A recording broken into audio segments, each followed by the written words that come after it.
Isang magandang araw po sa inyo pong lahat. At napakaganda po ng pagkakataon pong ito para po atin pong tunghayan ang faith that move mountains. No? Faith that move mountains. Alam niyo po sa aking mga napuntahang mga pagtitipon po nitong naalipas, laging ito po yung topic no? Ibig sabihin napakahalaga po nitong faith that move mountains. Ano po? At sa talata po matutunghayan po natin mamaya, no? Kung tayo may pananampalataya sa Diyos ay kahit gabundok na problema ay kayang i-move, no? Yun po ang sabi ron. Alam niyo pagka po sinabing gabundok maraming ibig sabihin no? And then sabi ron by faith, kung meron kang pananampalataya ay pwedeng yung bundok ay malipat po sa dagat, no?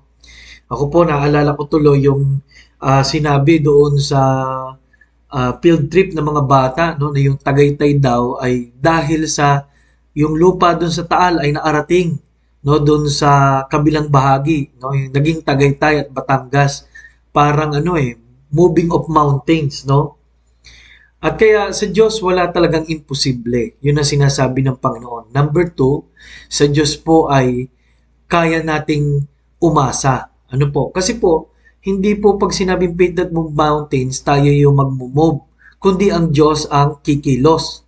Paminsan po kasi ay nalilimutan po natin yan. Pangatlo ho, kaya po faith dahil po sa pagkakilala natin kung sino ang ating Panginoong Diyos. Ano po?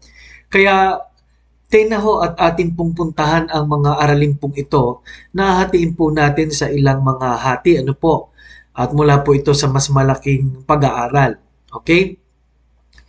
Pero ang ating pong talata ay sa Mark chapter 11 verse 18 to 26, lalo na po sa verse 23. Basahin ko po muna ang verse 23.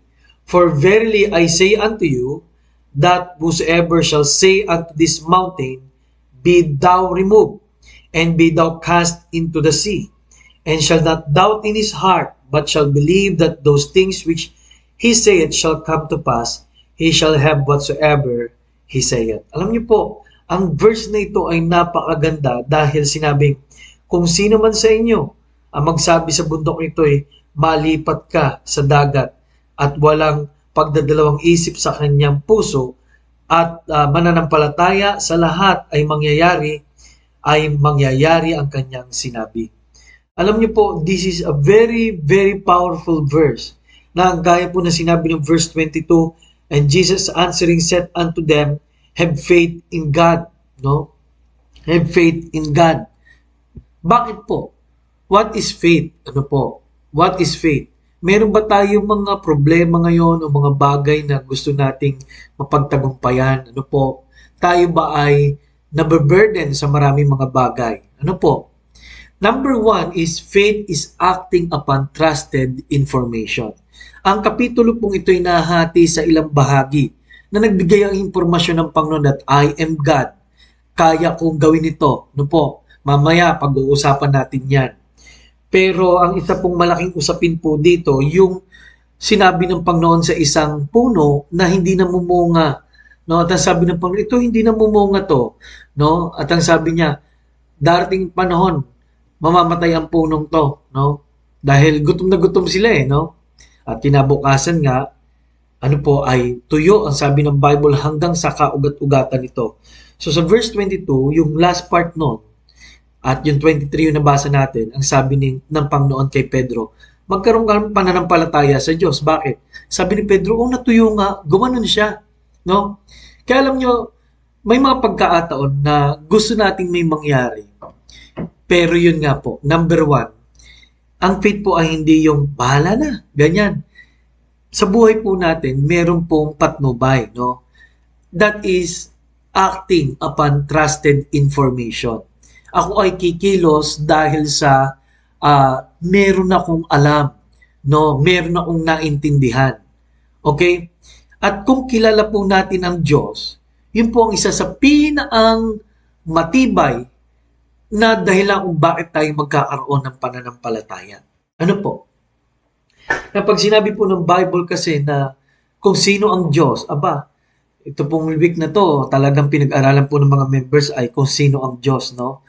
Ang kanyang mga pangalan pa lamang nagsasabi na ah, Jehovah Shalom, God is peace, di ba? Jehovah, ah, ano pa mga pangalan ng Panginoon, yung El, no? Lahat po yon yung El Shaddai, lahat yan, mayroong kinalaman po no? Sa kung ano ang gustong gawin ng Diyos sa ating buhay. Okay?